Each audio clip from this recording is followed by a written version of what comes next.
Good morning, ছাত্ৰ-ছাত্ৰী সকল। মই যোৱাকালি তোমালোকক lesson 4 the stork and the Fox এই পাঠটো ইংৰাজী ৰিডিং পঢ়োৱা ভিডিঅ' পঠাই দিছোঁ নহয়। তোমালোকে আজি মই পঠাই দিলোঁ যোৱাকালি পাঠৰ। আজি মই তোমালোকক এই পাঠটো অসমীয়াত বুজাই দিম হা। The stork and the fox. Stork মানেতো মই কালি কৈয়ে দিছিলোঁ কি আছিলে, হাড়গিলা চৰাই। আৰু দি ফক্স মানে শিয়াল। এইখিনিতো মই কালিয়ে কৈ দিছোঁ তোমালোকক, সেইকাৰণে আজি আৰু বাৰে বাৰে কৈ নাথাকোঁ। এইখিনি পাঠটো ডাইৰেক্ট মই ইয়াৰ পৰা তোমালোকক আজি অসমীয়াত বুজাই দিম, ঠিক আছে। তোমালোকে ভিডিঅ'টো চাবা, যদি তোমালোকে চোৱা তেতিয়াহ'লে অকণমান হ'লেও বুজি পাবা। আৰু পঢ়া কিন্তু তোমালোকে একদম এৰি নিদিবা দেই, পঢ়ি থাকিবা হা। কাৰণ এইকেইদিন স্কুল বন্ধ বুলি তোমালোকে যদি নপঢ়াকৈ থাকে তেতিয়াহ'লে নাজানা হৈ যাবা নহয়, ঠিক আছে। তেতিয়াহ'লে আমি আজি এই পঢ়াটো আৰম্ভ কৰোঁ। Read the story, the stork and the fox. কৈছে, মই কালিয়ে কৈ দিছিলোঁ ৰিড দি ষ্টৰি, গল্পটো পঢ়া বুলি কৈছে। দি ষ্টক এণ্ড দি ফক্স, হাড়গিলা চৰাই আৰু শিয়াল, এনেকৈ কৈছে। অৰ্থাৎ পঢ়াটোৰ নাম কি, হাড়গিলা চৰাই আৰু শিয়াল। এতিয়া কি কৈছে, শিয়াল আৰু হাড়গিলা চৰাই কি কথা পাতিছে আমি চাওঁ। Hello' mister stock. আচলতে ইংৰাজীত কাৰোবাক যেতিয়া কথা কয় তাৰে আৰম্ভণি হাই বা হেলৰে আৰম্ভ কৰে, সেইকাৰণে ইয়াতে শিয়ালেও কি বুলি কৈছে, হেল্ল' বুলি সম্ভাষণ দিছে। Hello' mister stock, hello' mister stock বুলি কৈছে। হাউ আৰ ইউ, তোমাৰ কি খবৰ, মানে কেনেকুৱা আছা বুলি সুধিছে। এতিয়া ষ্টকে কি উত্তৰ দিছে, আই এম ফাইন, মই ভালেই আছোঁ, মই ঠিকেই আছোঁ। ফাইন মানে ভালে থকা বা ঠিকে থকা, ফাইন বুলি কয়। থেংক ইউ, ধন্যবাদ বুলি কৈছে। Would you come to my place for lunch tomorrow', would you come, তুমি আহিব পাৰিবা, টু মাই প্লেচ, প্লেচ মানে আচলতে ঠাই বুজায়, কিন্তু ইয়াতে ঘৰক বুজাইছে, যে মোৰ ঘৰলৈ আহিব পাৰিবা, ফৰ লাঞ্চ টুমৰ' মানে অহাকালি, লাঞ্চ মানে দুপৰীয়াৰ যোনটো আহাৰ, আমি ৰাতিপুৱা আৰু ৰাতিৰ মাজত যোনটো আহাৰ খাওঁ দুপৰীয়া, সেইটোক লাঞ্চ বুলি ইংৰাজীত কয়, আৰু এইটো লাঞ্চ, ঠিক আছে। কৈছে যে তুমি অহাকালি দুপৰীয়াৰ আহাৰ খাবৰ কাৰণে মোৰ ঘৰলৈ আহিব পাৰিবা, এনেকৈ কৈছে। অ' য়েছ, হয় হয়, ডেট উড বি গ্ৰেট, এইটো বহুত ভাল কথা হ'ব, বহুত ভাল হ'ব বুলি ষ্ট্ৰকক উত্তৰ দিছে। The next day the fox prepared a tasty meal and announce to the stork. The next day, দ্বিতীয় দিনা, তাৰমানে পিছদিনাখন কি কৰিছে, দি ফক্স প্ৰিপেয়াৰ্ড, শিয়ালে এ টেষ্টি মিল, টেষ্টি মানে সোৱাদযুক্ত, যোনটো খাই ভাল লগা, মুখত লগা, তাক টেষ্টি বুলি কয়, অসমীয়াত কয় সোৱাদ, মিল আহাৰ, and announce to the stroke, যে পিছৰ দিনাখন শিয়ালে বহুত সোৱাদযুক্ত খানা বনাই ষ্ট্ৰকক কৈছে, মানে মাতিছে আৰু, এনাউন্স মানে মাতা, কৈ দিয়া। দি মিল ইজ ৰেডি, আমাৰ আহাৰ সাজু। He serve the meal on a beautiful plate and said let's start. He serve মানে আগবঢ়োৱা, আমি আহাৰ বা খোৱা বস্তু কোনোবা এটা ঠাইত দিয়ে, কোনোবা এটা প্লেট বাতি এনেকুৱা কিবাহত দি দিয়ে ন পাত্ৰত, সেইকাৰণে হি চাৰ্ভ দ্য মিল, তেওঁ কি কৰিছে, আহাৰ দি দিলে, on a beautiful plate, beautiful মানে ধুনীয়া, প্লেট মানে থাল, মানে ধুনীয়া থালত দিছে, এইটো ছবি দেখুৱাই দিছে থাল, এণ্ড ছেইড লেটছ ষ্টাৰ্ট, ব'লা আমি আৰম্ভ কৰোঁ, তাৰমানে আমি খাওঁ বুলি কওঁ, খাওক বুলি দিছে। The stork look at the meal, The stork looked at the meal and said, my friend, I have a long bag. তেওঁ কৈছে, ষ্ট্ৰকে মেল মানে ষ্ট্ৰকে কি কৰিছে, এই খানা যে দিছে, আহাৰ যে খোৱা বস্তু ফালে চাইছে, খানাৰ ফালে চাইছে, and said আৰু কৈছিল, my friend, মোৰ বন্ধু, I have a long bag, মোৰ দীঘল ঠোঁট আছে, এই যে ছবি দেখুৱাইছে এইটো ঠোঁট, দীঘল ঠোঁট আছে, চৰাই ঠোঁট আছে নহয়, এইটো কৈছে দীঘল ঠোঁট আছে। Will you please give me the food in a pot? তুমি মোক অনুগ্ৰহ কৰি দীঘল পাত্ৰত, পট মানে কি কয়, দীঘল মূৰ থকা পাত্ৰ বিচাৰিছে, মানে কলহৰ নিচিনা পাত্ৰ, যেনে কলহত দীঘলকৈ মূৰ থাকে নহয়, ঠিক তেনেকুৱা মুখ থকা, তাৰমানে যে তুমি মোক দীঘলকৈ মুখ থকা পাত্ৰত দিব, খাদ্যটো দিব পাৰিবানে, এনেকৈ হৈছে। দি Fox did not respond to the Stork's request and kept on eating his food. The fox did not respond. শিয়ালে ষ্ট্ৰকৰ কথাত কোনো সঁহাৰি দিয়া নাছিল, উত্তৰ দিয়া নাছিল।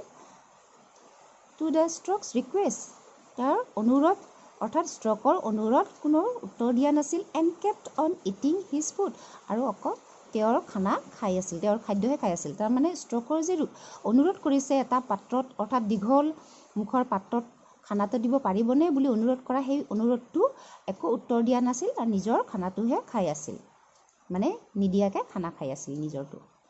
দি stork look at his plate hungrily, hungrily মানে ভোকত।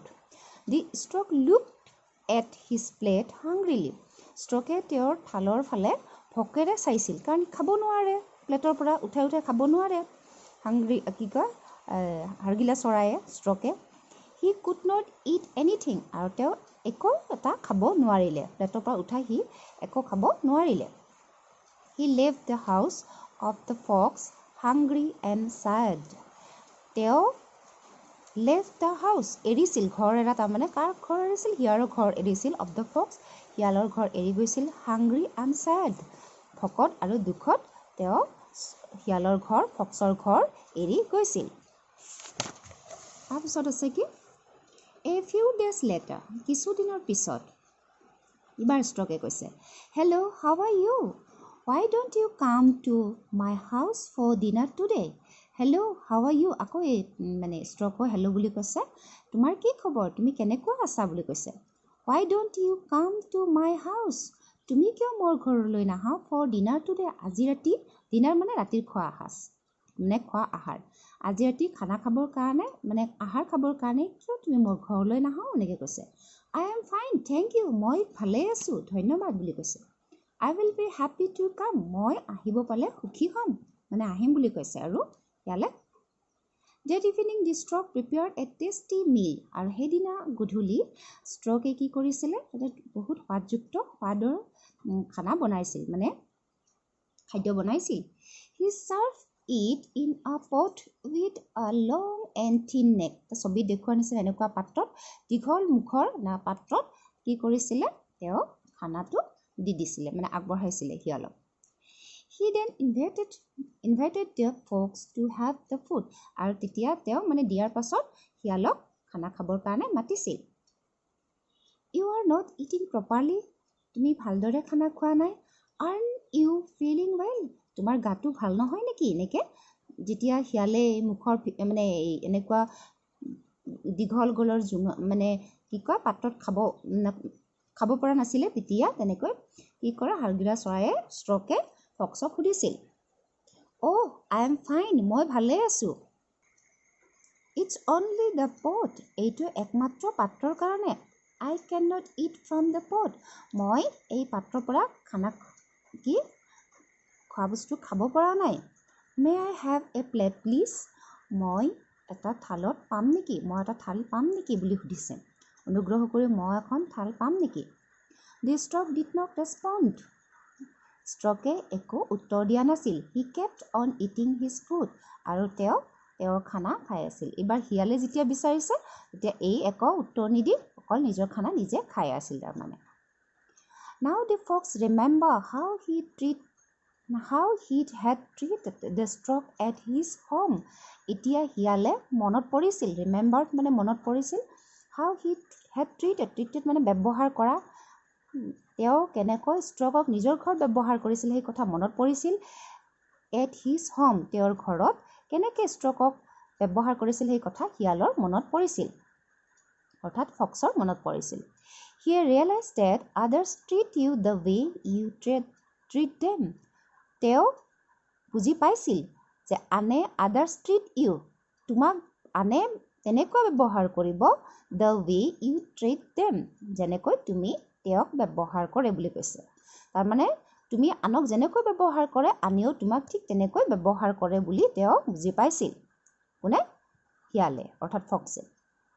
হি লেফ্ট দ্য হাউচ, তেওঁ of the stork sadly having learn his lesson, তেওঁ ছেডলি মানে দুখ মনেৰে, শিয়ালে দুখ মনেৰে ষ্ট্ৰকৰ ঘৰ এৰিছিল, মানে তাৰপৰা আহিছিল। হেভিং লাৰ্ণ হিজ লেছন, তেওঁ এটা নতুন পাঠ শিকি আহিছিল।